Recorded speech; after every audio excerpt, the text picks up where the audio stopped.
Bugün Azərbaycanın şəhid milli qəhrəmanı, Qazax elinin qəhrəman oğlu Nəsimov Mərhətin mövlududur. Yəni anadan olduğu gündür.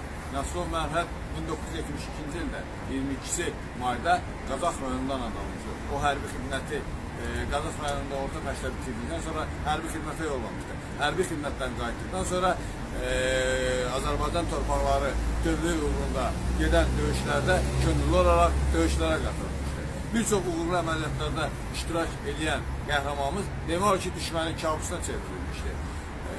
Belə düşmənin kabusuna çevrilən qəhrəmanımız da məhz düşmən tərəfindən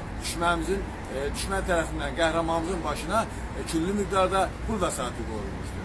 Demək olar ki, ilk döyüşlərdə düşmənin gözünü qorxudan qəhrəmanımız məhz 1992-ci ildə 28 yanvarda Qazax rayonunun Quşluğa ayrım kəndi uğrunda gedən döyüşlərdə qəhrəmancasına şəhid olmuşdur. Biz də Azərbaycan Respublikasının Milli Qəhrəmanlar Təşkilatı olaraq qəhrəmanımızın ailəsinə başsağlığı verdik.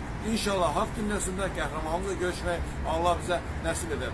Allah rəhmət etsin. Gəlin qəhrəmanlarımızı unutmayaq. Qəhrəmanlar umudlarkən ölür. Allah şəhidlərimizə rəhmət etsin.